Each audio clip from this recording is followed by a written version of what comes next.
Welcome to the Regent Candidate Forum, sponsored by the University of Minnesota Alumni Association on behalf of the state legislature. With more than 496,000 University of Minnesota Twin Cities alumni, the UMAA recognizes the importance of the university as an economic engine that impacts nearly every aspect of life in our state and beyond. We also thank all of you, legislators and their designates, alumni and members of the university community, and the general public for attending this evening's forum. It is important to note that the UMAA does not endorse any candidate for regent. This forum is being recorded and the video will be made available afterwards on the UMAA website. This is an open forum and everyone is welcome to offer questions by using the Q&A function in your Zoom window. We also have a number of questions that have already been submitted during registration. One quick note, Randy Simonson is no longer pursuing his candidacy for regent and will not take part in today's forum. Our best wishes to Mr. Simonson, and we thank him for his service to the university and the state of Minnesota. Here's our forum format. We will start by inviting each candidate to give a 60-second opening statement. I will then ask questions that have been submitted from the audience in advance, and candidates will have a 30-second response time. We will wrap up with each candidate providing a 30-second closing announcement. Answers to the questions are timed. I will keep track of the time and urge you to wrap up to make sure we get to all the candidates. Now we will begin with the opening statements. We will start alphabetically by last name with the 1st Congressional District, and that'll be followed by the 4th, 6th, and 7th. So starting with the 1st, Val Arsvold. Hello, I'm Val Arsvold, a proud University of Minnesota alum with a degree in agricultural education. I have dedicated my professional career of nearly 3 decades to supporting the development of youth involved in career and technical education.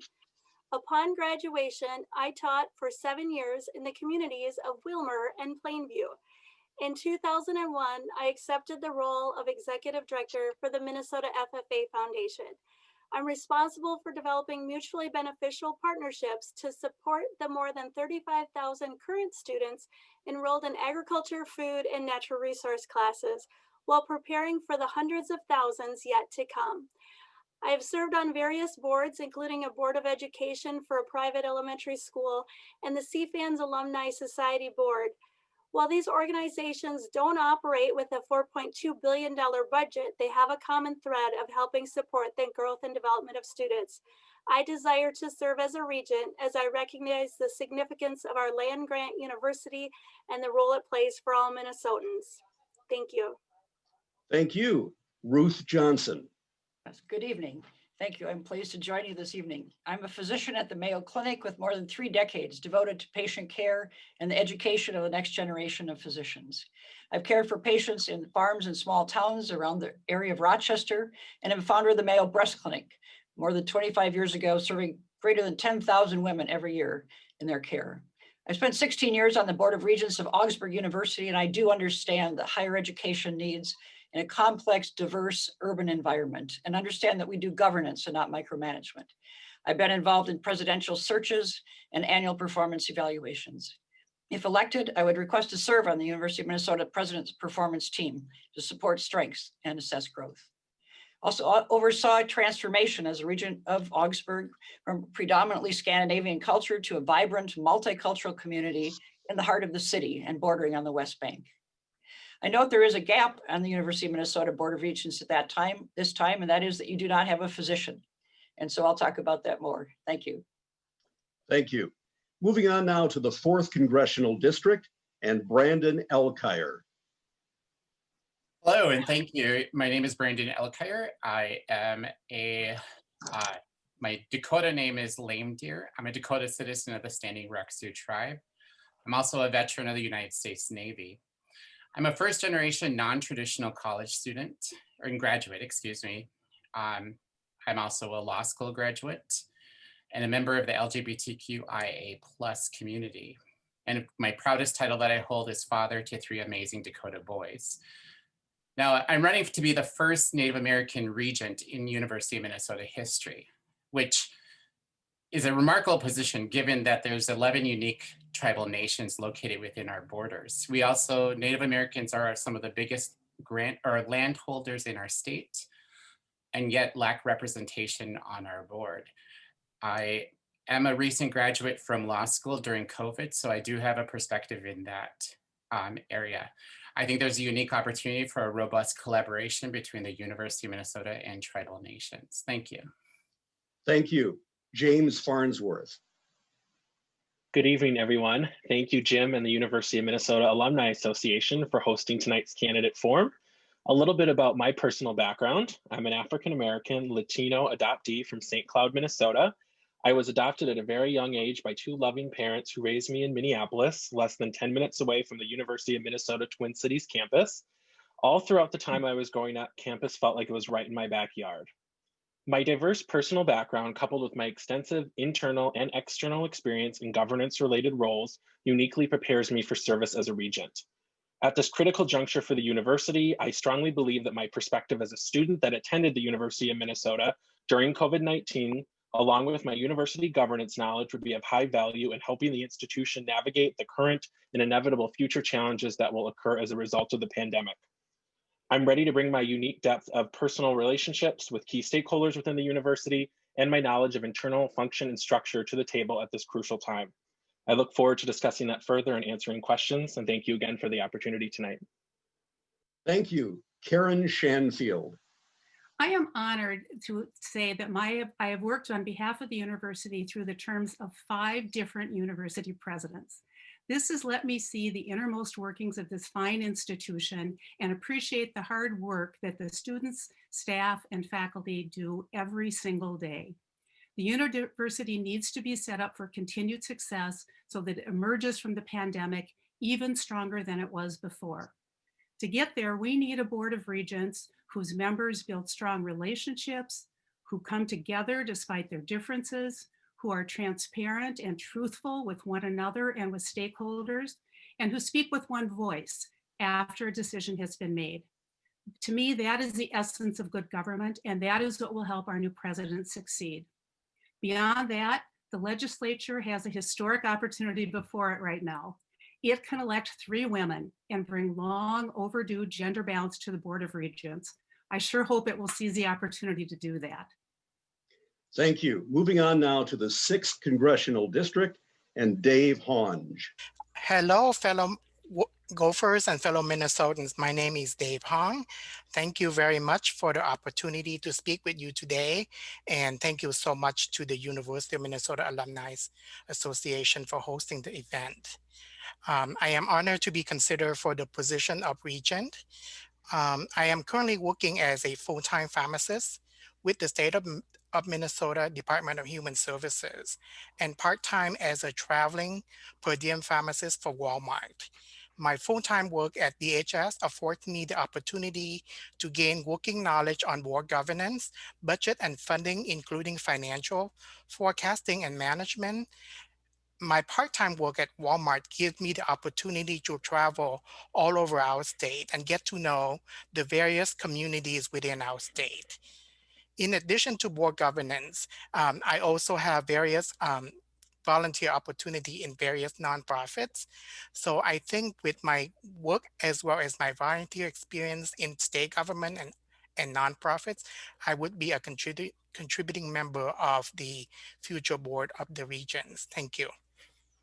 Thank you. Michael Hsu. Thank you, Jim, and all the people watching. My name is Michael Hsu, and my U of M story begins with my father. My father came to the university in 1948 from China to pursue graduate studies in aerospace engineering. He survived the Japanese occupation of China in World War II and graduated from one of China's top universities. He finished his master's degree in 1949, the same year the communist government took over China. When he finished his PhD, he was offered US citizenship if he did not return to China. Lucky for me, he accepted. I studied electrical engineering and participated in the honors program as an Elmer L. Anderson National Merit Scholar. During the last 6 years, I've been focused on strategic planning, sexual assault prevention, the M-Health Fairview Partnership, test optional admissions, diversity and inclusion, and of course, keeping tuition down for Minnesota students. It has been an honor to serve on the Board of Regents. I would like to be the first person of color in over 20 years to be reelected to the board. Lastly, I am not endorsed by any political action committee. Thank you. Thank you. Cody Verhalen. Thanks, Jim. Good evening, everyone. I'm a graduate from the chemical engineering program at the University of Minnesota Duluth, and if selected by the legislature as regent for the 6th Congressional District, I look forward to working with my fellow regents along with the university's 5 campuses, students, faculty, administrators, and other stakeholders to continue to strengthen the education, research, and community outreach of the university for the benefit of all Minnesotans. In this role, I commit to bring the experiences I have gained through my roles on governing boards at the state and national levels within the professional engineering and related communities. On those boards, I found it critically important to ensure that board members are focused on governance functions, gathering input from all stakeholders, asking the critical questions, and evaluating proposals. I'm excited to bring these experiences to my role as regent and work with my fellow regents to build consensus through transparency and find common ground on the challenges and possibilities facing the university, such as tuition, student debt, diversity, equity, and inclusion, and many others. I look forward to the discussion today and thank you for this opportunity. Thank you. Moving on now to the 7th Congressional District and Doug Hipsch. Thank you, Jim. It's a pleasure and honor to be here tonight. I've spent my career in production, agriculture, small business, affordable housing, and service in small town Minnesota. The university drives our global economy and our statewide workforce. This is true in my hometown of Perm as well. Perm is a microcosm of the larger U of M community. The U has been an indispensable factor in my life and my family's. I believe I am uniquely skilled to govern as a regent. I will offer the perspective of a farmer, small business owner, Otter Tail County Commissioner, alumni chair, and real leader to the Board of Regents. I served 12 years as an Otter Tail County Commissioner. County commissioners are nonpartisan and are involved in everything from economic development to public health. Being past chair of the University of Alumni Association has given me an insight into the collective opinions of 580,000 system-wide alumni. I listen and value all sides of a discussion. I understand governance and budgets. Thank you, and I welcome the questions. Thank you. Lucas Sjostrom. Yes, good evening. My name is Lucas Sjostrom. I am a father, husband, a father of 3 and husband out here in Bruton, Minnesota in the 7th Congressional District. I work full-time for dairy farmers, and I work with them to supply their needs in terms of research, including much of it at the University of Minnesota, and also on policy, education, and events, which right now, of course, many of them are virtual. My journey at the University of Minnesota began with extension programming, sitting on my dad's lap, going to numerous extension programs throughout the state put on by educators, and that continues today. In between, I attended with both my bachelor's and master's degree coming in animal science, first at the Minneapolis and St. Paul campus in the Twin Cities, and then out here at the West Central Research and Outreach Center right across the street from the University of Minnesota Morris campus. I am a proud alum. I, as executive director, understand the push and pull of a board and would be proud to represent you at the University of Minnesota. Thank you. Mike Yost. Well, good evening. I appreciate this opportunity to discuss my desire in becoming a member of the Board of Regents. I have a passion for the university, its heritage, traditions, and what it's done for the people of Minnesota. My family and I have multiple degrees from the U, and we've also established a scholarship fund. I'm a 4th-generation farmer who's worked for a Fortune 500 company, led national trade organizations, headed 2 federal government agencies, one that had offices in every state, another with offices in over 90 countries. My extensive experience in dealing with budgets, personnel, and institutional reform are assets that would help the university as it deals with pandemic recovery, diversity, student tuition, and a host of issues it's challenged with. We have an obligation to make the University of Minnesota an exceptional land-grant college, one that provides quality education to our students, world-class research, and outreach to the citizens of Minnesota as they look for guidance on issues that affect their everyday lives. I hope to see a university that has the culture of inclusivity, creativity, adaptability, and a passion to be the best. Thank you. We'll now move on to our first question. As a reminder to the audience, please feel free to submit questions using the Q&A function in your Zoom window, and we'll do our best to have candidates answer those questions as time permits. Candidates, you have 30 seconds to respond to each question, and I'll be switching up the order in which I call on each of you. Our first question comes from Representative Dwayne Hoang. How would you tackle the financial issues the university has been facing since the onset of the COVID-19 pandemic? We'll start with the 4th Congressional District and Brandon Elkire. Thank you for the question. It's a long recovery we're going to have. There's a lot of things that are coming out of it. I myself am a director with the Justice for Families program in the 4th District and Judicial District, excuse me. And we're also dealing with how recovery looks from the COVID pandemic. So looking at innovative ways, what has worked during the pandemic for students to attend university is probably a good start. It's a collaborative effort and it would probably require collaboration. Thank you. Karen Schanfield. I'd approach that issue much the same as I'd approach any other complicated and important issue that would come before the Board of Regents. And that is that I would dig deep, try to get the facts related to it, look for ways to behave in a very fiscally responsible manner, ask hard questions, probe, and then work with my colleagues to try to find a reasonable solution to the issue, making sure that we communicate well with our constituencies about the process and that we hold our decision makers accountable. Thank you.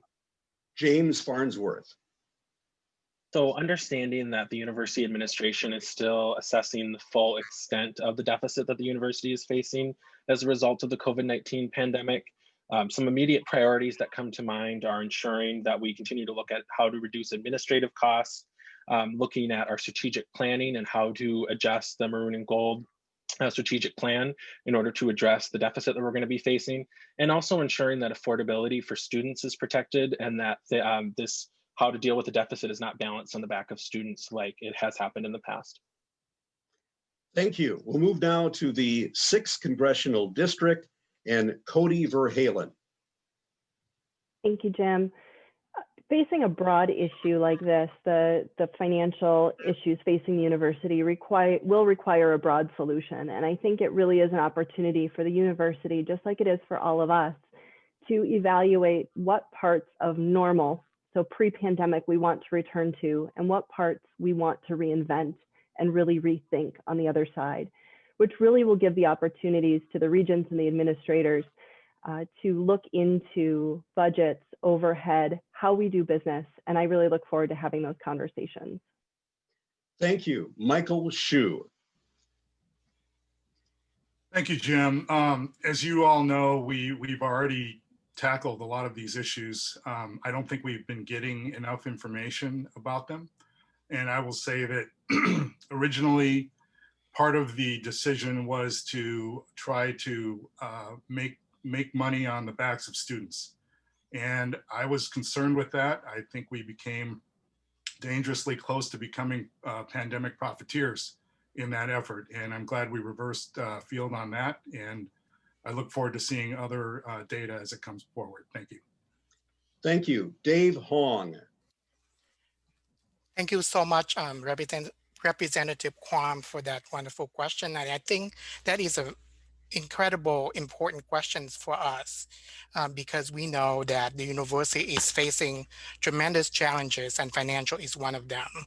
And I believe that you really need to look at the issues factually, and as with any financial situation, you would need to look at both of your revenue and expenditures at the same time, and identify where you can improve, where you can cut. And in order to do that, you need to also identify honestly and truthfully what your basic needs are before you can identify these issues. Thank you. Thank you. Now moving on to the 7th Congressional District and Mike Yost.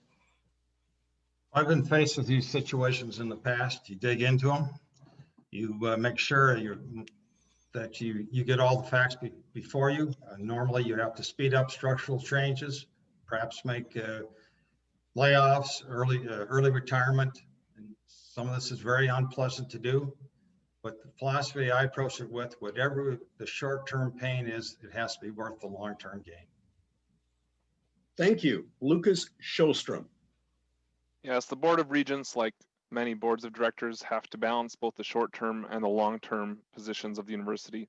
And so I think it's important, as many have said already, to have the facts. I think when this pandemic started, I serve on informal or formal advisory boards for 3 colleges, and we thought the worst was coming. And luckily, once the facts came true, what was forecasted did not come forth. So I think it's really important to get the facts first and think about 10, 20, and 30 years or farther down the road. Thank you. Doug Hipsch. Thank you. I agree with everything that's been said. When the pandemic first broke out, I made 4 rules in my business. The first one was to keep employees and customers safe. And then it was survival, make good decisions, take government help if it's offered. The third rule was create a good plan for reopening, emerge stronger, not weaker. Acknowledge that the world is a different place, change. And finally, the last rule was become smarter, set up a resiliency effort, put austerity measures into place so you're ready for the next pandemic. Thank you. Thank you. Moving now to the 1st Congressional District and Ruth Johnson. Yes, thank you. Well, certainly a lot of good things have been said here. I would say in watching kind of what we did here at Mayo Clinic to mitigate and work with the changes that happened with COVID, I agree with what Doug said, that very first thing we have to do on our campus, and unfortunately the state of Minnesota has done quite a good job, is to do everything we can to make our community safe so that we can return as quickly as possible to a more normal state. And I would continue wanting to monitor that. Beyond that, obviously, we have to get all the facts. It does require extensive information on what areas we can change quickly to bring us back, and putting students first. Thank you. Val Arsvold. Well, I would share that. I definitely agree with so much that has been said, and we really need to stay focused on the personnel, as was mentioned, but also not only to make sure that they're safe and well, but they're part of the solution, that we hear from faculty and staff, and that we build upon the great ideas and innovation that they have, so that as we review those programs and we make those tough decisions, it's based off on the input that are the people that are right there making those programs a reality for our students, not only on campus, but across the state, as we look at all levels of education and the impact of the university on our state. Excellent, thank you. Moving on now to our next question comes from Senator Eric Putnam. And the question is, what is your understanding of the role of the liberal arts, humanities, in contemporary higher education? We'll start with the 6th Congressional District position and Dave Hoang. Thank you, Jim, and thank you, Senator Putnam, for that question. As we all know, the news that we received today that the university eliminate the admission of 12 PhD program within the College of Liberal Arts.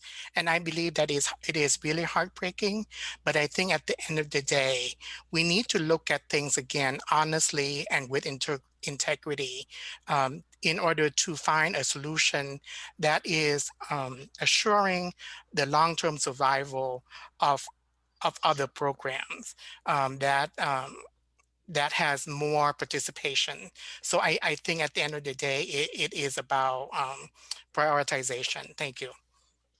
Thank you. Cody Verhalen. Liberal arts and humanities and contemporary education are important from the perspective that the university needs to have graduates that have well-rounded experiences while they're in university. I received a lot of criticism when I was with the National Society of Professional Engineers because I didn't have as many technical credits as some of those who graduated 20 or 30 years before me. However, I had more credits in the humanities and the liberal arts that really I felt made me a well-rounded student. But to Dave's point, those programs do need to be looked at critically and respond to market needs as well. Thank you. Michael Hsu. Thank you, Senator Putnam, for the question. I agree with my fellow candidates here so far. The problem right now is that the liberal arts have a black eye in terms of what is currently happening in terms of student debt. And part of that has to do with the fact that the employment opportunities for them are not quite as good as the other fields such as engineering and science and medical fields. So I think we need to take a look at it. I'm not sure exactly what to do about the programs that have been discontinued, but it is something that's important to look at. Thank you. Thank you. Moving now to the 7th Congressional District and Lucas Sjostrom. Yeah, there's been a lot of good said, and I hope the legislators on the line appreciate that I don't often repeat things that don't need to be said again. So Senator, Professor, I appreciate the question. I think there's a balance and between the market and what the university can afford. That's what we need to figure out going forward. Thank you. Mike Yost. I don't want to be redundant either. Obviously, one needs to look into this, make sure that it's the right move. We all need some background in liberal arts. I think every graduate university needs that. It's been pointed out in the past, and something I do believe is reality is liberal arts graduates have a harder time finding employment, and that is an issue. Thank you. Doug Hipsch. Thank you. I think I agree with a lot of what's been said. I also want to point out that there are a lot of jobs in the humanities. Maybe the jobs aren't great right now in humanities because a lot of the venues are closed, but in the future, I think there will be jobs. And I think we have to always consider markets and educate students for what the market needs are. So that's how I feel about that. Thank you. Moving on now to the 1st Congressional District and Val Arsvold. Well, I think that we first and foremost need to recognize that we're a society and a group of people, and that the humanities play an important role in helping us build ourselves up to be well-rounded citizens to help in many areas. And once we're kind of that well-roundedness, we can attach some of those specific technical skills. And so I think that they're an important part, and we need to do what we can to support those students that come through these programs and help them in their job search and really become an advocate for them, because they are important to our society and our overall well-being. Thank you. Ruth Johnson.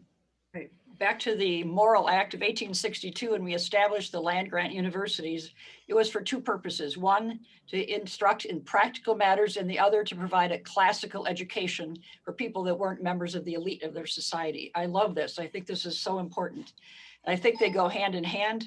And one of the great practical things can prepare you for certain kind of careers, but having the liberal arts background prepares us to be great citizens of this state and this country. I think it's very vital, and I think they go hand in hand. Move now to the 4th Congressional District and James Farnsworth. Thank you, Senator Putnam, for the question. I think this is really crucial. And, up for the last few years, the university has been looking at a liberal education redesign. As undergraduates, we're required to have a certain amount of credits in the liberal arts. And that's been being looked at, redesigned in consultation with faculty, students, and through the shared governance system. And right now, even there was conversations as recently as last semester about adjusting some of those sub-themes within the liberal education requirements to what's going on in our world right now. So I think, given my experience and my background in being part of those conversations and experiencing those as a student, I might be able to bring kind of a well-rounded perspective to how the university should look at the liberal arts and their integration into all degree programs moving forward. Thank you. Karen Schanfield. Thank you. I was a Spanish major, so I have a particularly fond spot in my heart for the liberal arts. I think they are critically important as we think about future jobs. We're preparing students now for a set of skills and jobs that we don't even know what they will necessarily all be. But what we do know is that they're going to require critical thinking skills and the ability to acquire knowledge over the course of a lifetime.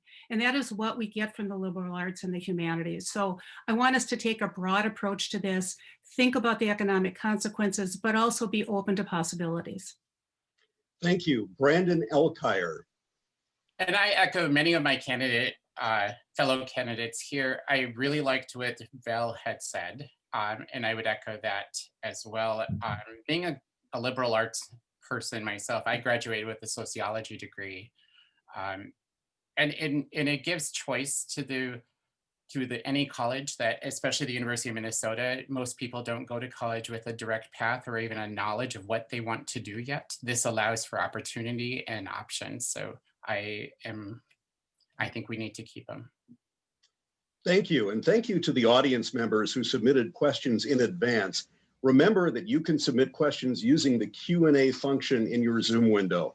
We'll move on now to question number 3. It comes from Senator David Tomassoni. What is your knowledge or understanding of the permanent university funds? And we'll start with the 7th Congressional District and Doug Hipsch. Get my mute off.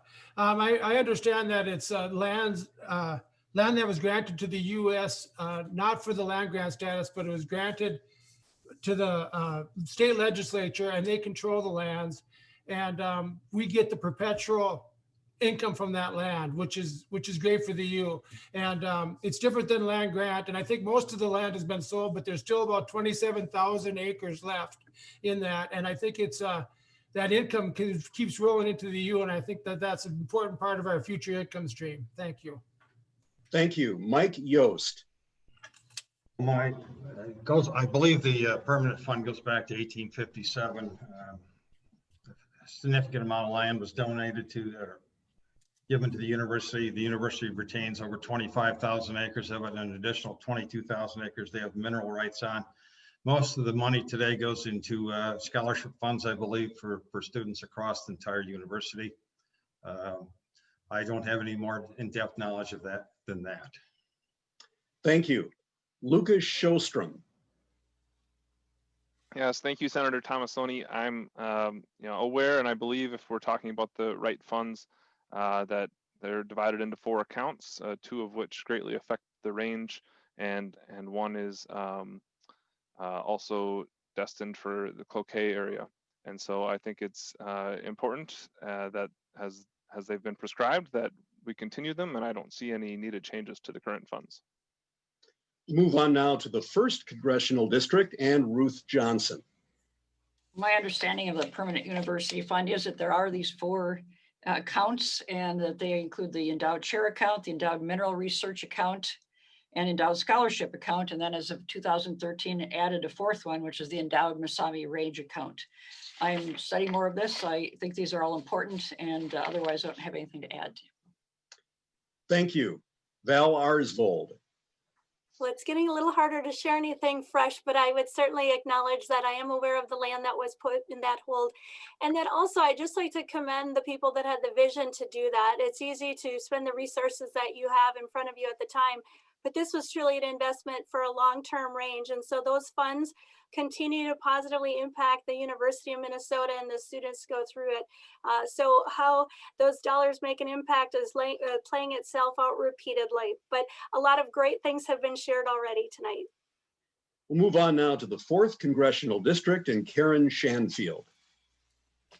Well, I think Val said it well. It's hard to share anything new. I'm aware that there are 4 different accounts that exist within this fund, and that they are significant in nature, and that they are important resources for the university and for the benefit of our state, particularly for the benefit of the Iron Range.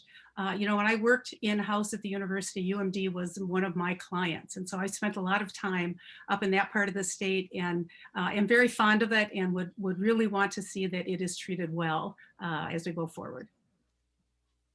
Thank you. James Farnsworth. I would just echo, my candidate colleagues here in saying that a lot of what the funds are have already been shared.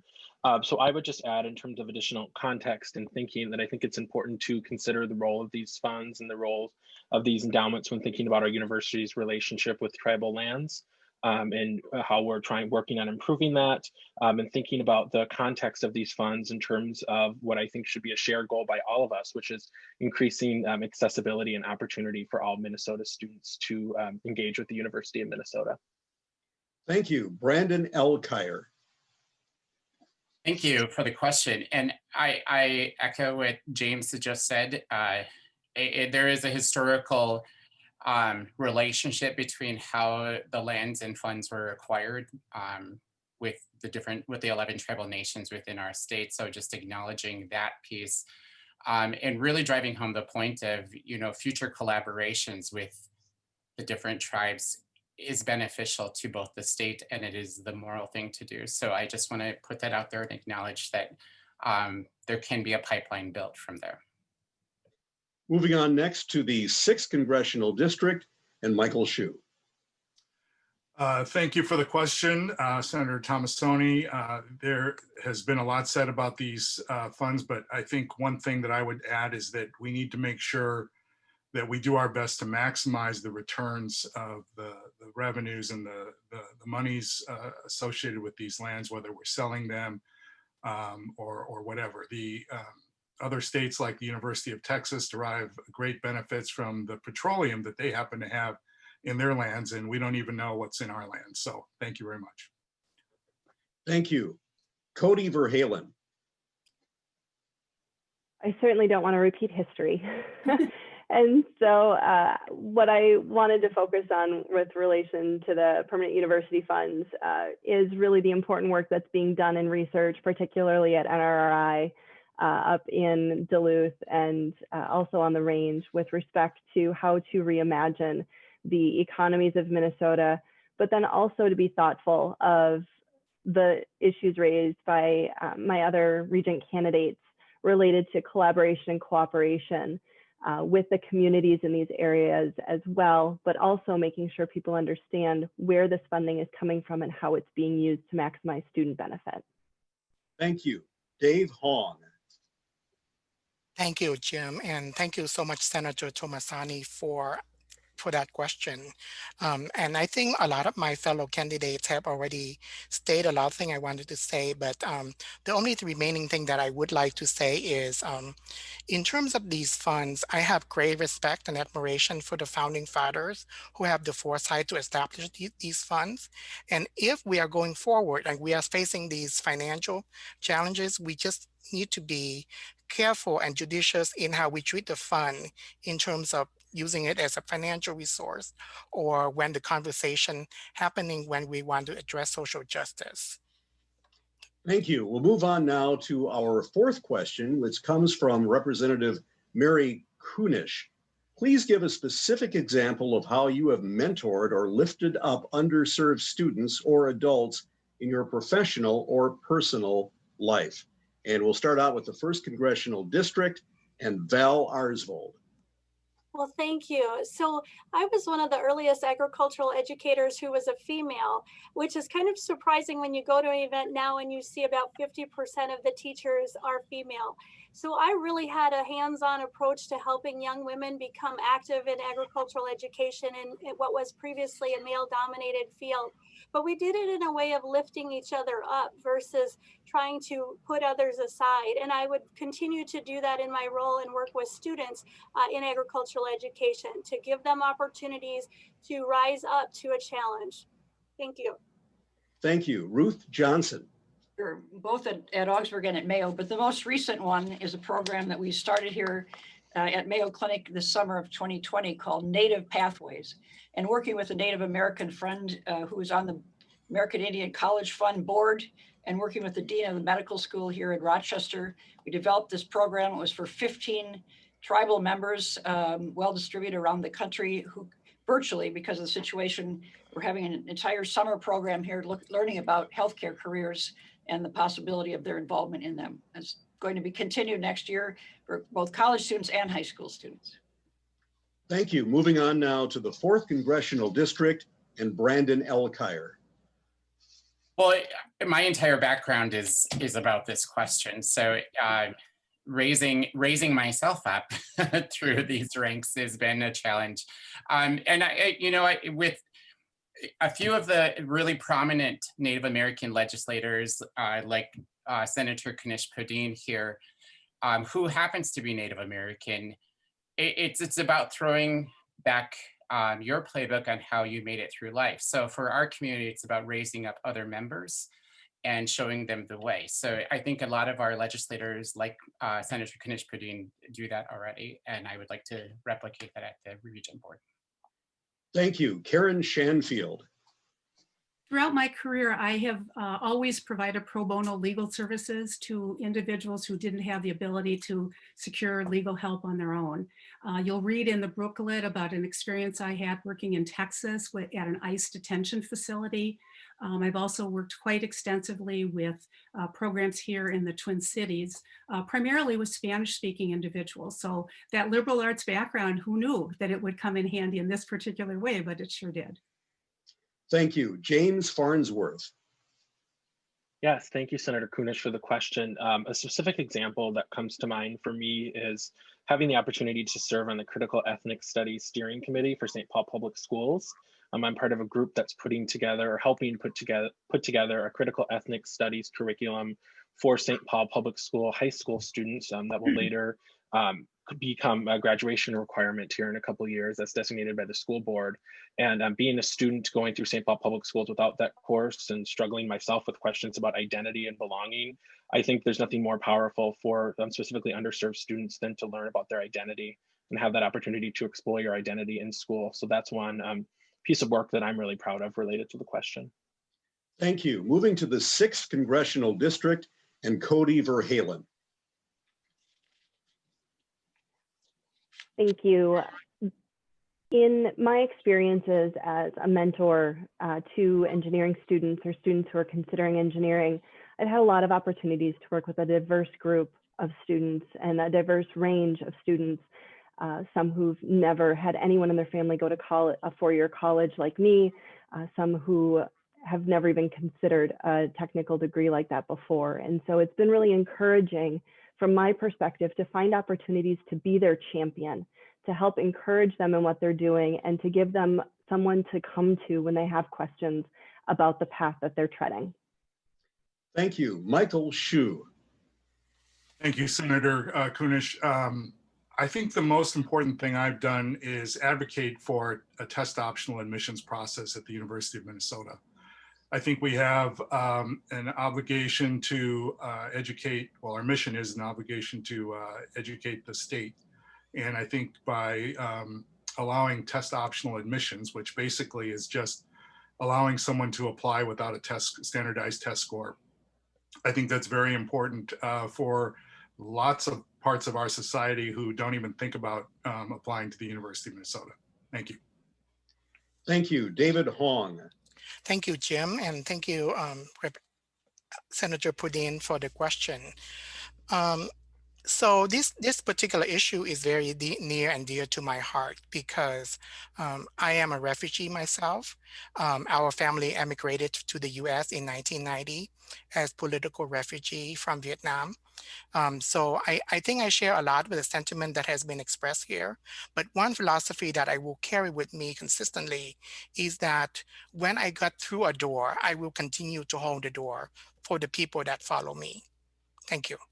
Thank you. Moving now to the 7th Congressional District and Mike Yost. Well, I've had a significant amount of experience working with disadvantaged people and people of color. More recently, I'm a partner in a large dairy here in Western Minnesota. We have a Hispanic workforce that we brought in, and we had a lot of resistance to bringing those into our small community, but we overcame it. Largely part of just sitting down with people, getting to know each other, and things have worked out very well. On the larger scale, some of them own businesses in town. On a small scale, we also have tortillas at our pancake breakfast at our church. Thank you. Doug Hipsch. Thank you, Jim. A couple things come to mind. One is our county board was asked to vote on refugee status and accepting refugees. And we unanimously did that, which was a big deal because we had to do that to accept refugees into our county. And secondly, just recently, I helped Herman Lopez, an employee of mine, get into his very first home. And I watched him move into a brand new single family home, and he was pretty proud of himself. So continue working with immigrants. Thank you. Thank you. Lucas Sjostrom.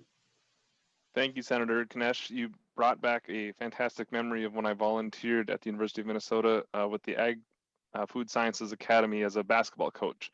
And I thought I was just showing up to a basketball program to help some friends and didn't realize how impoverished communities were literally right around the corner from the St. Paul campus. On the other side of things, it's kind of been mentioned by my co-candidates, but I work with immigrants constantly on behalf of dairy farmers and try to make their success be our success. Thank you. We're moving on now to question 5.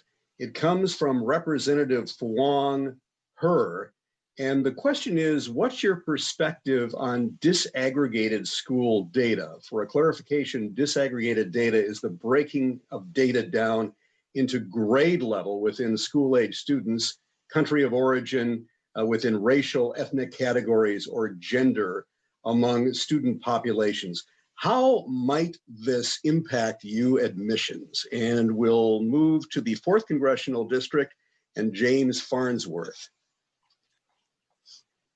Yes, thank you for the question. I think that disaggregated school data gives us information about the students that are interested in coming to the university and who are attending, and information on how we can make things more accessible moving forward. So I think looking at that type of data increases accessibility, increases opportunity, and really enhances strategic planning efforts to actually fulfill the mission of the university and what we want to do in order to make as many Minnesota students be able to attend the university and engage with the university as possible. So I think that having that data in hand is tremendously helpful in a variety of ways. Thank you. Brandon Elkire. Thank you for the question. One of the tenets for our mission statement includes excellence through diversity, and a way to measure what diversity is through the use of disaggregated data. We want to see that we are inclusive. We have included many different voices, many different cultures within our land-grant university. It's a public university. This is a great way to show that we're meeting the goals that we set forth in our mission statement. Thank you. Karen Schanfield. Thank you. I think this can be a great way to get a handle on where there are gaps in what we're doing to help students who are not traditional students, students who are from disadvantaged communities, students who maybe didn't even think about how to apply to the university. So being able to drill down and slice data and look at it under a microscope, that's something I find very valuable, whether it's related to this topic or to others. I think it's very important that we have solid facts for our decision making. Thank you. We'll move now to the 6th Congressional District and Dave Hoang. Senator Hur, thank you so much for the question. And you know that in 2019 and 2020, I served as chair of the Council on Asian Pacific Minnesotan, and this particular issue has come to us front and center due to the opposition of some of our community members. And I just want to reiterate that I support disaggregated data 100%, because until we have accurate data, then we wouldn't be able to make good policies based on accurate data. Thank you. Thank you. Michael Hsu. Thank you, Senator Hur.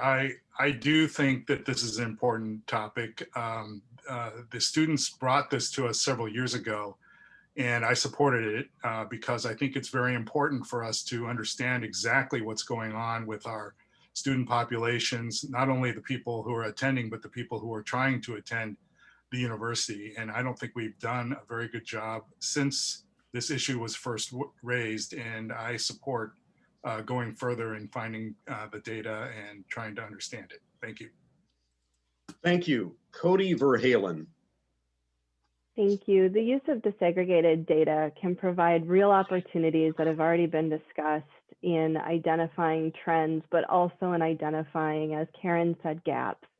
And I think using these data in thoughtful and meaningful ways to identify where the university can continue to improve in its efforts, but then also to using these data to identify areas of significant change or potentially those trends that are going in the desirable directions to continue to expand upon those programs that may be pushing those changes.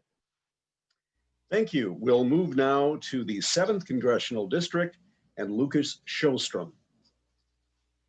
Thank you, Senator. I would just say, if I learned anything in graduate school, it's how terrible averages are for evaluating things. And so I think the more deep you can dive down into data such as that you've laid out, the better we can serve our students and better we can serve our state. When we stop at just the big average, we really, I think, can cost ourselves. Thank you. Doug Hipsch.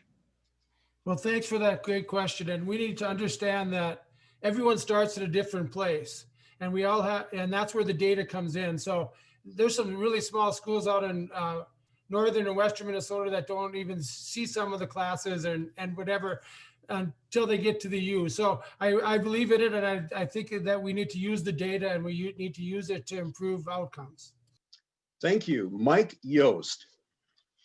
Good data makes for good decisions. If we want to set up students for success, we need to dig into things like this and really research and see what's driving the different elements of what we're trying to accomplish. Thank you. We'll move now to the 1st Congressional District and Ruth Johnson.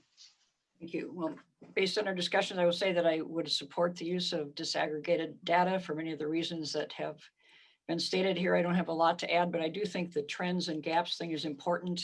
I'm looking, when we're looking at students and evaluating here, we're not looking so much at those looking to start college, but those who are in it, looking to move on to medical school and other advanced degrees. And I think this is interesting. We have a concept of looking at people in terms of the distance traveled. And I think that's a useful concept, but I appreciate the data aspect. Thank you. Thank you. Val Arsvold. Well, I think this question really excites me because I think of the role that the University of Minnesota can play in addressing the opportunity or education gap. If we don't know who has access or is coming to the University of Minnesota, we can't help serve them. And so I think we really need to dig in on this one and look at the data and then create a real focused approach to helping attract and serve students that represent a wide range of experiences. I think strength is really going to be in the diversity that we can assemble on our campuses across the state. Thank you. Our next question comes from Senator Chuck Weiger. Identify a public policy you have changed that you are most proud of and why. And we'll start with the 6th Congressional District and Michael Hsu. Thank you, Senator Weiger. I would say in terms of a policy, I guess I would limit that to a policy at the university that I worked on. It took me several years to get mandatory sexual assault and harassment training at the university. And I felt it was important at the time. I was originally told that faculty will never go for that. And I said, I don't know how you can think we can't do this because it is so important to the university going forward. Thank you. Thank you. Cody Verhalen. Thank you. Changing public policy, I don't see as an individual task. It really is a combined and collaborative effort. And when I think of a public policy that I have helped change, it was as part of a team to change a law in Massachusetts that exempted natural gas pipelines from design requirements and oversight by professional engineers, by licensed professional engineers. And through the work of other licensed professional engineers in that state and the state and national professional engineering societies, we were able to make a change to that law to provide additional protections to public health, safety, and welfare. Thank you. Thank you. Dave Hoang. Thank you, Jim, and thank you, Senator Weiger, for the question. So I am very grateful that I have the opportunity to serve as leadership within the Council of Asian Pacific Minnesotans in the last few years.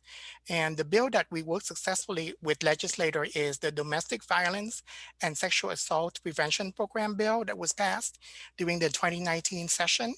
The ones that we currently worked on and have tremendous interest from myself is the increased Teachers of Colors Act, as well as the data disaggregation piece. Thank you. Thank you. Moving now to the 7th Congressional District and Doug Hipsch. Thank you for this question. I worked on the Rapid Response Fund for Agriculture in the late 90s. And what that did is establish a fund for agriculture commodity groups to go to when they had a serious problem. And in our case, in the turkey industry, it was pneumovirus. But I think the barley growers and the hog people, all the different groups can access this fund to solve critical problems in real time. So that was one of the things I'm very proud of. Thank you. Mike Yost. Well, most of my experience has been related to agriculture. I was instrumental in getting the biodiesel mandate established here in the state of Minnesota, but probably, more significantly, and it's more broadly based in public affairs, I reorganized the Foreign Agriculture Service to be much more efficient in implementing public policy. It was the first time it has been reorganized in 53 years. Thank you. Lucas Sjostrom. Yes, similarly, my work has been in agriculture and specifically dairy, and I've worked on a number of bills that have passed into laws. A lot of the flurry of work was earlier this spring, but probably what I'm most proud of is retaining agricultural plastic recycling here in Minnesota. We had a private company come in, they left, and we were able to garner enough support to continue ag plastic recycling in most counties of the state of Minnesota, and it's something I'm still working on. Thank you. We'll move now to the 1st Congressional District and Val Arsvold. As I've said throughout the evening, I've really dedicated my efforts around education. I think that the life of Minnesota is in its young people. And so my efforts to change and enhance policy have all been around agricultural education, but also career and technical education, broader than just the agriculture, food, and natural resources. I think it's important that we invest in our teachers. And so I've shared that type of message and been part of some really important movements to adequately fund education programs across the state. Thank you. Ruth Johnson. Yes, well, working within a medical context, the most important policy thing I've done, I think it relates to the founding of the breast clinic more than 25 years ago here, where a colleague in oncology and I went to the Board of Governors here at the Mayo Clinic and advocated for the creation of a very important new center for the care of women with breast cancer. And this has been extremely successful. We see more than 10,000 women a year, and we've opened up a kind of collaborative multidisciplinary practice that's really outstanding. Moving now to the 4th Congressional District and Karen Schanfield. I'd like to talk about a couple things. One is litigation that I've done on behalf of immigrants and other disadvantaged individuals, and the successful outcomes of those cases have led to changes in public policy, which I'm very proud of. And some of that is private. I can't share all the details, but suffice it to say that it's a good day when those things happen. And the other is a little bit less direct, but I've done a number of investigations, large and small, in public and private settings regarding sexual harassment and regarding race and other discrimination. And I think that's led to a broader understanding across our country and certainly across the Twin Cities in terms of what's appropriate behavior in the workplace and what isn't tolerated. Thank you. Thank you. Brandon Elkire. Well, one major policy that comes to mind and kind of precipitated my interest in serving as regent was my advocating for the American Indian Advisory Board that is supposed to be in place at the University of Minnesota currently. That's not been in compliance for 20 plus years. And my work on it has led to many great conversations with various people at the University of Minnesota, but it has also led to the creation of a native, a University of Minnesota tribal representative. So thank you. Thank you. James Farnsworth. So an issue that came to mind right away is actually a university policy change I worked on, which is the refund issue that happened in March in the early days of the pandemic.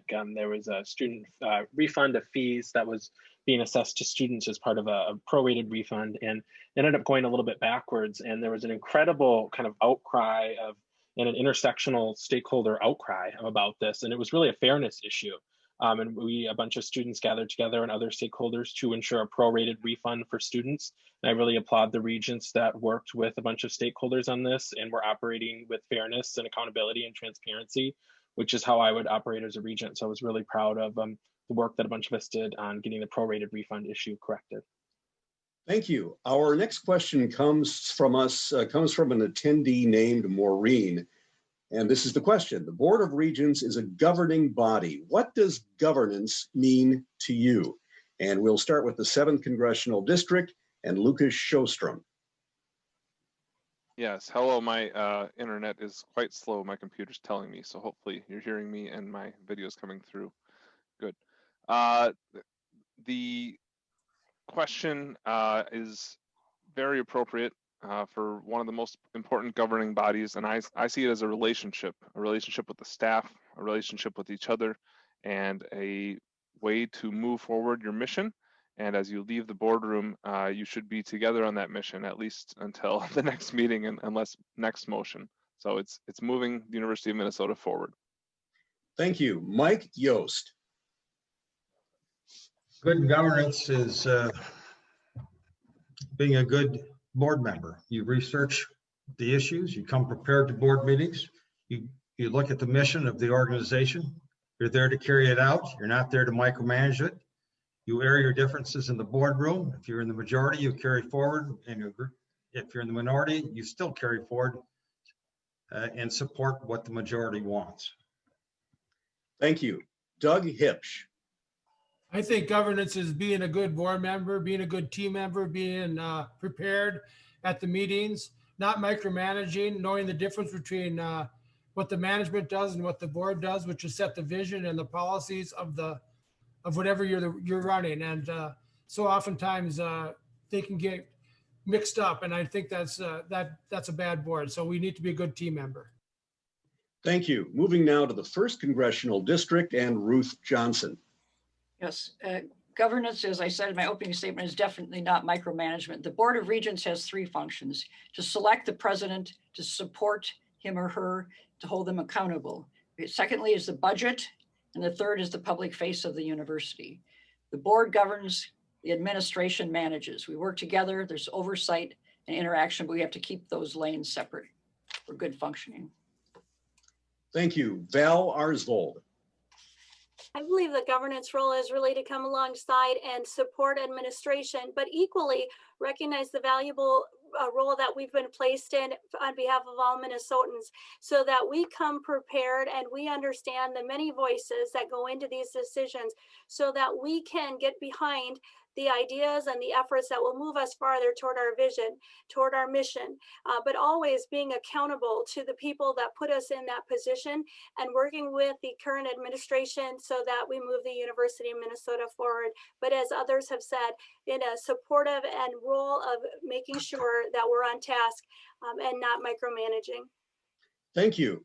Moving on now to the 4th Congressional District and Brandon Elkire.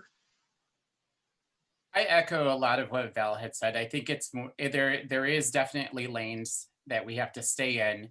However, there is also, partnerships that we need to build, and these relationships that help us with our governance. It's informative to our governance, and that includes, having a relationship with our senators in our Congress, as well as our students who do have. It's their experiences that are creating the University of Minnesota. So they need to be part of the conversation as well. So thank you. Thank you. Karen Schanfield. Well, I talked about this at length in my opening statement. I don't want to repeat what I said there, but I'll make a couple points. One is, I agree, it's not micromanaging the president and the administration. On the other hand, it's not blindly supporting everything that's proposed. I really think governance means that we do our homework, we come prepared, we dig deep, we ask hard questions, and we come together as a board on a decision. And then once that decision's made, we hold those who are responsible to implement it, we hold them accountable for doing that, and we speak with one voice. Thank you. Thank you. James Farnsworth. So some values in terms of good governance that come immediately to mind are ensuring a high level of transparency in university operations, exercising the oversight function of a board, which is a cornerstone role of a governing board member, practicing mission-driven leadership in terms of how do we advance the mission of the university in policy-making decisions, practicing a high level of accountability, and also balancing the engagement and service functions of a regent. As a congressional district regent, I would take that representational function very seriously in terms of engaging with all the stakeholders of the 4th Congressional District. Thank you. Moving on now to the 6th Congressional District and Cody Verhalen. I spoke about governance in my opening statement as well, so I won't repeat all of that, but good governance to me really means setting a policy or financial conditions, and then holding administration accountable for those. And that may not mean with a strict adherence to that, but also being dynamic as conditions change, but working with administration in what is and is not appropriate under those specific conditions. It also means having respectful and well thought out dialogue, also well-informed dialogue, and having those conversations openly and directly with the other board members. Thank you. Thank you. Dave Hoang. Thank you, Jim, and thanks, Maureen, for that question. To me, there are two prongs to governing. One is an advisory role, and the second one is an oversight role. With regard to the advisory role, I think that it's important to take all points of view into consideration. And it is also important to tell the truth, regardless of how uncomfortable that is.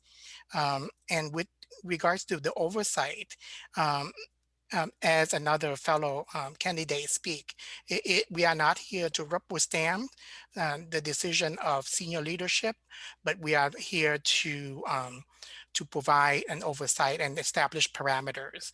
And also my style in particular is I would like to govern from the middle, but that also take into consideration that telling the truth is part of that. Thank you. Thank you. Michael Hsu. Thank you, Jim, for the question. Obviously, being one of the last people to speak here, most of the things have been said. I would just add that the role of the regent and in governance is to look out for the long-term interests of the university. There are many times when short-term interests of the university get brought forward, and it's the regent's role to make sure that the long-term interests are held as one of the most important things that we can do. Thank you. Thank you. Our next question comes from Patrick, who asks, how should the university balance diversity and tuition affordability with revenue to maintain world-class quality? And we'll start with the 4th Congressional District, Karen Schanfield. Thank you. Well, you know, that is an age-old question, right? I mean, what we want is we want our institution, our land-grant institution, the University of Minnesota, to be excellent at everything it does and to work for the benefit of all Minnesotans. That means that we have to find ways to make sure that the university is affordable, that it's accessible, that students know how to access it and know what supports are available to them. I was real pleased to see President Gable's announcement of additional scholarships to families earning less than $50,000 a year. I think that will be a step in the right direction. Thank you. James Farnsworth. Thank you for the question. And that is certainly kind of the quintessential access versus excellence question. And what I would add is that I think for me, a priority for me as a regent would be maintaining high access and opportunity for students that want to engage with the University of Minnesota. That means making sure that we're setting reasonable tuition, not too high tuition as it's been done in the past, but also kind of to the piece of, well, how do we maintain our excellence as well? I think if we as a university live out our land grant mission to its fullest extent, I think that helps with maintaining the value and the excellence of the university for everyone who wants to engage with it. Thank you. Brandon Elkire. I agree with both of my colleagues here that access and excellence can go hand in hand. It is possible. And a testament is, you have people like me sitting here who come from a very diverse, different background, we're raised in poverty on a reservation. I probably would have been screened out in today's university admission system. So it is possible to have access, and it is also possible to have excellence. So thank you. Thank you. Moving to the 6th Congressional District and Dave Hoang. Thank you, Jim, and thank you, Patrick, for that very good question. And I think I'm going to answer the question by giving you my own example. So I came to the United States as political refugees with nothing. And a college education literally lifted me out of poverty. So I think we need to look at education from an investment standpoint. And I am very grateful for America for being invested in me And now it is my turn to contribute by being on this panel today. So thank you, Patrick. Thank you. Michael Shu. Yes, thank you, Jim, for the question. It is the age-old question of access versus excellence. Basically, in a nutshell, access is so important as it relates to our mission. Actually, the mission of the University of Minnesota does not include excellence. It just says that we should be executing on the plan to educate as many Minnesotans as possible. Now, having said that, it's possible to do both, as we've heard already. We have to be very careful what we actually focus on. We can't be everything to everybody. Thank you. Thank you. Cody Verhalen. Thank you. Access and excellence are certainly not mutually exclusive. It does require, however, considerations of alternative forms of funding and alternative approaches to expenses at an institution like the University of Minnesota to make sure that tuition remains affordable or can be affordable to students. And tuition is not a monolith. There are a lot of different ways to look at tuition and how it is attributed to education, as well as different communities and different issues that we've already talked about, looking into things like the disaggregated data and those types of things. Thank you. Thank you. We'll move to the 7th Congressional District and Mike Yost. Well, if we want more equal outcomes in society, we need more equal opportunities. We need to set people up for success. I try to do that all the time in our business. That means digging deep, finding out what makes them tick, where they're weak, where they're strong. It means bringing in additional funds occasionally, but it takes a lot of hands-on effort. It just doesn't happen without assets being placed to help those folks. And we want excellent outcomes. We constantly have to strive for an excellent outcome. Thank you. Lucas Shostrom.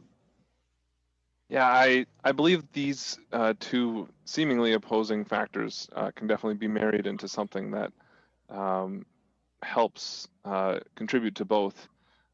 We've seen in numerous studies that diversity definitely adds value. And so I think by using the big data and making sure we have a diverse population, and then using the individualized data as to zero in on how to fulfill the needs of those unique populations, we can achieve this. And I think we're always on path to do so. Thank you. Doug Hipsch. Yeah, I think we can have this. We can have access and excellence. We're not going to get there tomorrow, but we have to look at the maroon and gold metrics and keep managing for excellence and improvement in all areas, and that's how we get there. We need to find new revenue streams. We need to be very entrepreneurial and look to best management practices. That's how I think we get to access and excellence. Thanks. Thank you. Moving to the 1st Congressional District and Belle Arsvold. I think when I think of this question, I get excited because I think about how we really need to embrace and support the students that are coming to us. And I think it's been shared by all of us, and that is the value that diversity brings. And how do we support that? And how do we look at it not only as the cost of the tuition, but the overall cost to attend the University of Minnesota or any others?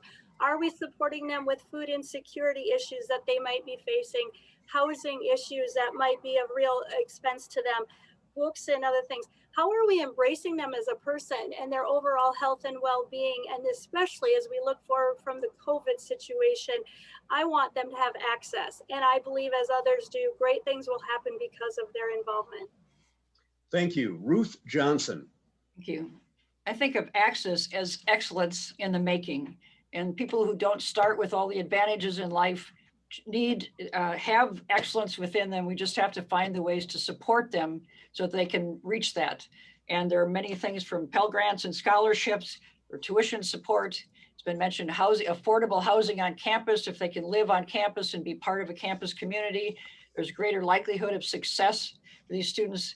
We could provide the support and think of many ways in which that can happen. Jobs on campus, I think we can achieve moving these people from access to excellence, which is where they are.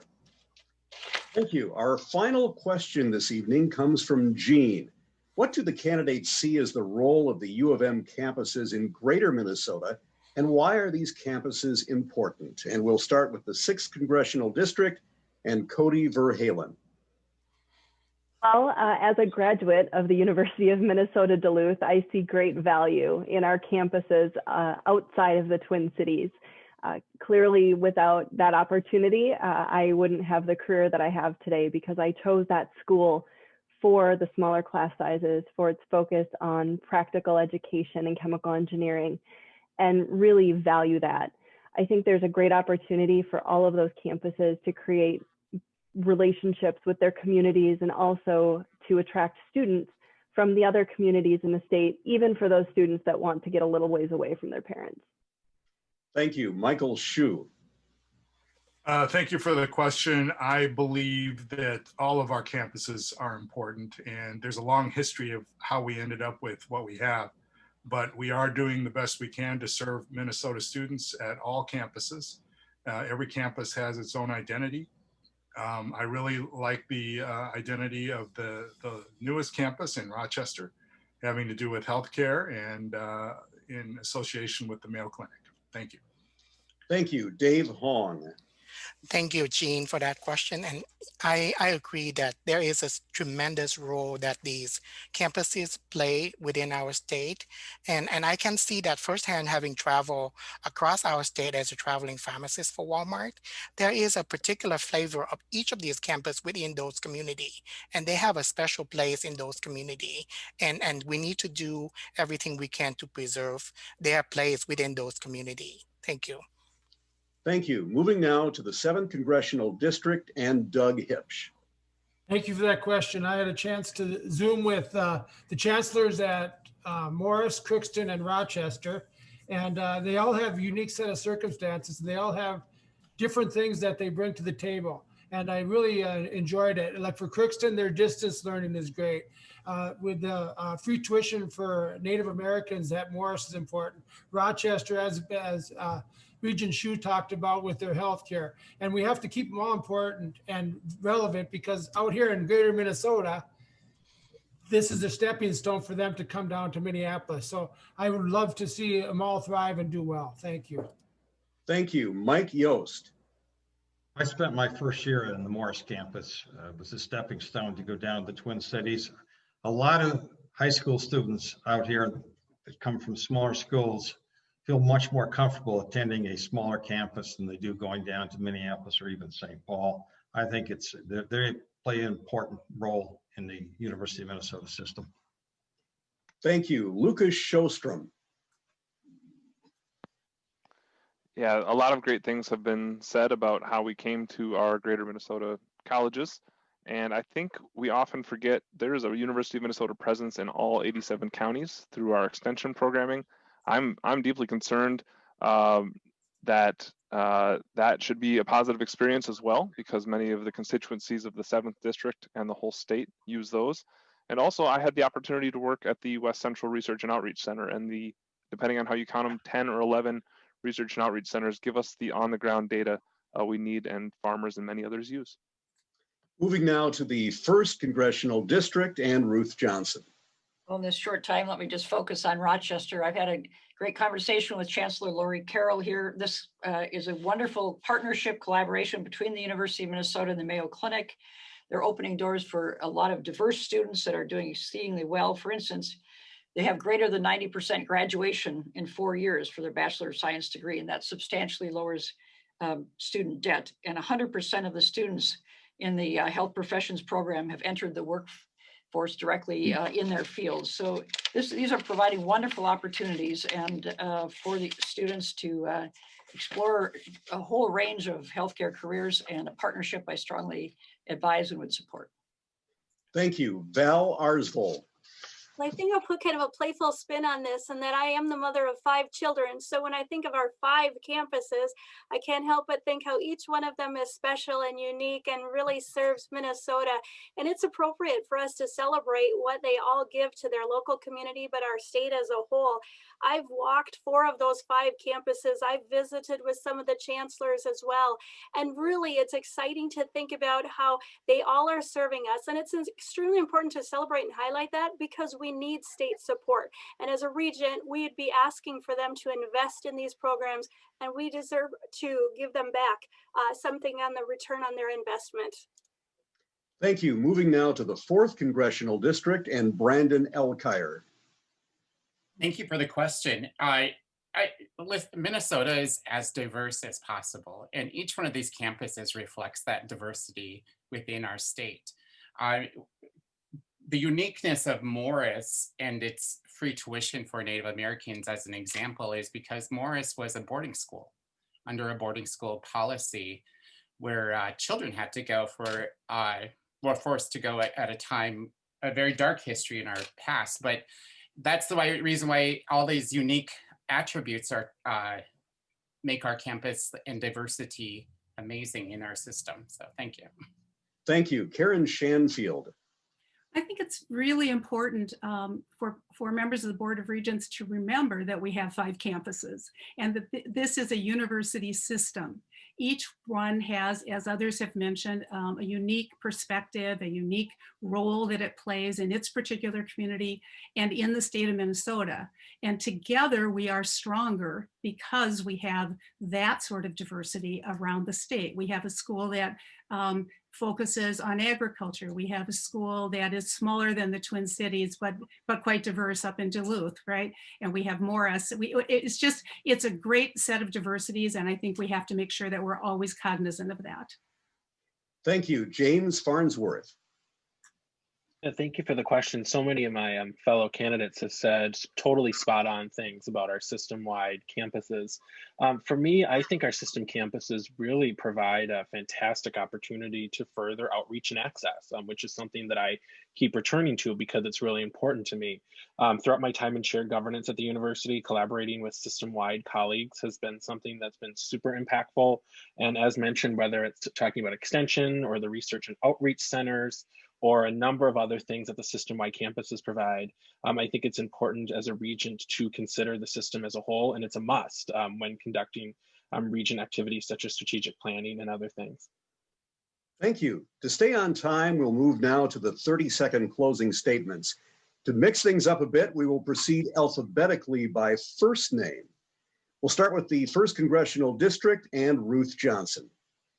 Oh, well, thank you. Appreciate the thoughtful questions that everyone's asked. I think that my decades of experience as a physician and an educator here and a leader on another Board of Regents has equipped me to be a valuable member of the University of Minnesota Board of Regents. I would again underscore that 40% of the budget of the university goes to medical academic health centers, and I think that would be something I could add a significant benefit to. I also would like to note the gender gap on the Board of Regents currently. Pew Research 2019, we have 56% of women are attending colleges and universities. And at this time, only 3 out of our 12, just 25% of the Board of Regents are women. I think this is a historic opportunity for us to move toward gender balance for a board on pace for the 21st century. Thank you. Thank you. Val Arsvold. Well, I appreciate the opportunity to share a little bit about my background and my passion and desire to serve. I believe that my commitment to supporting growing opportunities for students will be an asset on the Board of Regents. I believe that the University of Minnesota should focus on student safety, affordability, and working to ensure students from underserved populations have access to the university's world-class education. I truly value the University of Minnesota as a land-grant institution that has and will continue to add value to all Minnesotans. And it is truly uniquely positioned with 5 campuses across the state. I appreciate your consideration as I desire to serve Minnesotans as a Board of Regent. Thank you. We'll move now to the 4th Congressional District and Brandon Elkire. Thank you. This was really fun, and all the questions are amazing. As Ruth had mentioned, there is a gender gap on the Regent Board, but there's also a racial and diversity gap there. I represent a sect of our state with 11 tribal nations, the largest landholders within our state, and 11 unique tribal governments. There has not been representation on this board from this group ever. So there is a chance to rectify that and give voice to a group of people who really need a voice on this Regent Board. Thank you. Thank you. James Farnsworth. Yes, I just want to again say thank you to the Alumni Association for this opportunity and for everyone who attended and listened tonight. I'm eager to bring my unique background and experiences and knowledge of the university and outside of the university and put it to work right now during this critical time for the institution. I think I bring a really unique intersectional perspective to the board at a really crucial time, and I'm very eager to get to work and begin serving. And again, thank you for the opportunity this evening. Thank you. Karen Schanfield. Thank you. Let me, I just want to say thank you, Jim, for running this so smoothly. It's really been rather remarkable to me that we could move through this as quickly as we did and that we've been able to address so many questions. I really appreciate the work you've done and that the Alumni Association has done. I just want to say that I would bring the skills of a teacher, a mediator, and a lawyer to the Board of Regents. I'm a good listener. I've got the time to take on this huge task, and I'm happy to do the homework it'll take to do a good job. I tend to lead with my head and my heart, and that's what I would do on this Board of Regents if I'm selected. Thank you. Thank you. We'll move to the 6th Congressional District and Dave Hoang. Thank you, Jim, and thank you everyone for listening in. Serving on the Board of Regents is a selfless act, and I admire the contributions that past and current regents made to the university and to the state. If chosen, I will be proud to follow their footsteps and to do my part to ensure that we have a functioning board that contributes to the success of our university and our state. The university is facing unprecedented challenges, and they will require all of us to work together to face these challenges with honesty, integrity, courage, and determination. I have an unwavering faith that by working together, we can move forward with empathy, compassion, and action to ensure that our future is bright and filled with possibilities. Thank you. Thank you. Cody Verhalen. Thank you to the University of Minnesota Alumni Association for arranging this evening, and Jim for your thoughtful approach to this panel discussion. I believe my perspectives as a graduate of the University of Minnesota Duluth, as an engineer, as a lawyer, as a mediator, as the mother of a small child, really bring forward a unique set of circumstances that could be a really strong voice on the Board of Regents, and really an investment in making sure that the university in its next chapter is the university that students need and that the state of Minnesota needs to support us into the future. Thank you. Thank you. Michael Hsu. Thank you, Jim and Adam and UMAA for inviting me here and holding this forum. I hope you can see that I have a deep passion for the university and for education. The university is at a critical point in time. I love the university and the state and will continue to give it my best effort. And as I said in my introduction, I would like to be the first person of color in over 20 years to be reelected to the board. Thank you. Thank you. And finally on to the 7th Congressional District and Doug Hipsch. Well, thank you for giving me this opportunity, Jim, and thanks for doing a great job as our host. I just want all you to know that I don't think the U has a bad choice. You are all great candidates, and I'm humbled and proud to be in your company. I'm the parent of 3 university students. My son-in-law is an international student from India. My daughter-in-law is an out-of-state student. And so I get that there's a lot of different issues with all 3 of those things. I understand governments. How I make decisions is I gather a lot of input. I have high expectations. I ask a lot of questions. I understand the data. I'm a hard worker, good listener. And I just want to thank you again. Have a nice night. Thank you. Lucas Sjostrom. Thank you, Jim. I would just like to again remind the viewers about my user experience, which has been recent, constant, and very positive with the University of Minnesota. And it's that love that I want to make it better, whether it was mopping the floor at Williams Arena for my job during college, doing research for a private company at Umore Park, my graduate school at the West Rock local extension, or where I'm currently helping with research funding. I think I can help in a lot of areas where greater Minnesota sees the university that might be overlooked to help increase the profile of our great university. Thank you. Mike Yost. Thank you, Jim. This is the second time I've run for the Board of Regents. I have an extensive experience in government, industry, and trade organizations. I've had a history of leading many organizations and left them all better positioned to face tomorrow's challenges and opportunities. I have the passion, integrity, and work ethic to help push the University of Minnesota forward in the 21st century. Thank you. And thanks to each of you, Regent candidates, for being with us tonight and for your interest in serving as a member of the Board of Regents. On behalf of the University of Minnesota Alumni Association, thanks to all of the state legislators and members of the public for attending tonight's Regent Candidates Forum. Later this week, we will be making a recording of the forum available to state legislators and the general public. And you can find that, I believe, on the UMAA website. My best regards to all Regent candidates in the coming weeks. Thank you again so very much and have a wonderful evening.